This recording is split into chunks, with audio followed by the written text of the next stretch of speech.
नमस्कार साथियों, वंदे मातरम। सभी को आरडीटीवी भारत में आप सभी का स्वागत है। मैं हूं देवेंद्र यादव, आप देख रहे हैं आरडीटीवी भारत।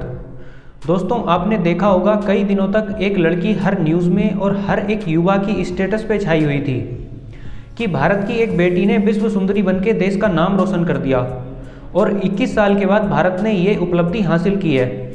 दोस्तों, ये इस देश का दुर्भाग्य है कि अगर कोई मुजरा करने वाली अपना बॉयफ्रेंड बदल ले तो देश की टॉप खबर बनती है। प्रियंका चोपड़ा ने अपना सरनेम बदला और शाहरुख खान ने अपने बाल लंबे किए, ये टॉप खबर बनती हैं। और दूसरी तरफ कोई नीना गुप्ता रामानुजन पुरस्कार लाए तो उसकी कहीं चर्चा तक नहीं होती। जिस समाज में मिस यूनिवर्स, मॉडल और बॉलीवुड की कुछ नचनियाँ जब आदर्श बनने लगती हैं तब उस समाज में वीरांगनाएं पैदा होना बंद हो जाती हैं। और कोई वीरांगना या नीना गुप्ता यदि पैदा भी हो जाए तो उन नचनियों के बीच वो कहीं खो जाती है, जिसका परिणाम ये होता है कि आने वाली पीढ़ी और युवा उस इकोसिस्टम में खुद को एडजस्ट करने के लिए मॉडल बनना पसंद करते हैं, लेकिन कोई आज़ाद या मंगल पांडे बनना पसंद नहीं करता, क्योंकि उनको मालूम होता है कि आज़ाद बनेंगे तो विस्मृत हो जाएंगे और यदि मॉडल बनेंगे तो भेड़ों और गधेड़ों के आदर्श कहलाएंगे।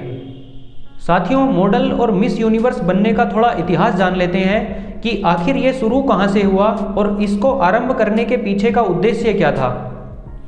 दोस्तों, 18वीं 19वीं शताब्दी में यूरोप और अमेरिका में स्विमसूट कंपटीशन हुआ करता था, जिसमें लड़कियां बिकिनी ड्रेस पहनकर भाग लिया करती थीं, जिसमें लड़कियों के प्राइवेट पार्ट्स और उनके फिगर को देखा जाता था।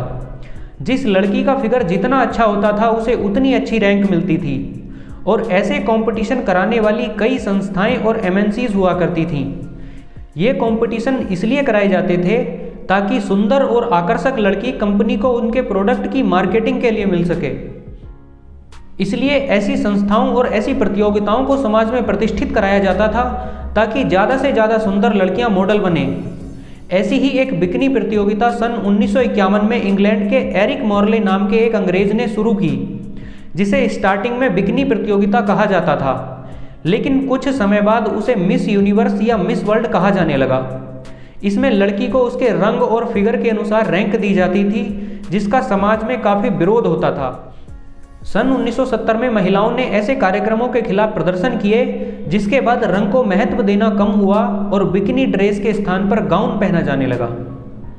दोस्तों, ये मैं केवल एक प्रतियोगिता की बात कर रहा हूँ, ऐसी न जाने कितनी और बिकनी प्रतियोगिताएं होती थीं जो छोटे स्तर पर एमएनसीज के लिए कराई जाती थीं।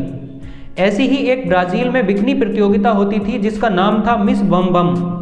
इसमें स्त्री के नितंब के अनुसार उसे रैंक मिलती थी।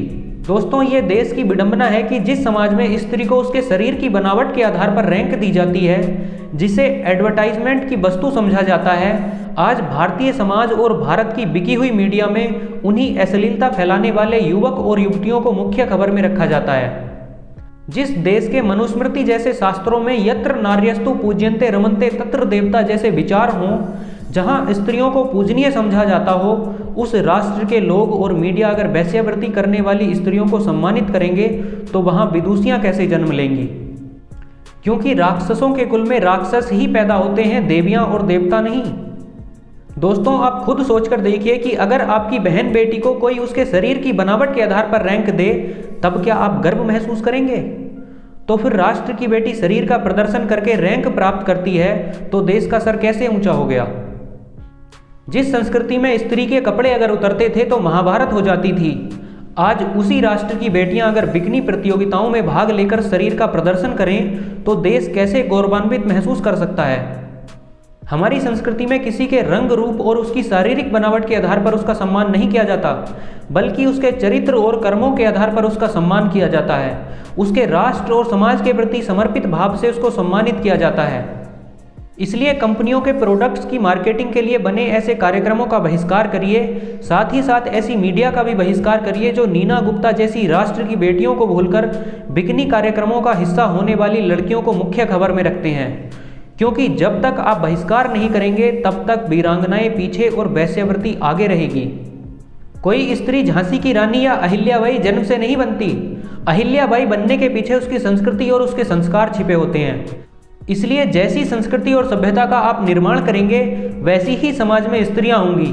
यदि स्त्रियां संस्कारी होंगी तो आज़ाद, भगत और राजीव दीक्षित पैदा होंगे, और यदि स्त्रियां व्याभिचारी होंगी तो मीर जाफर और जयचंद पैदा होंगे।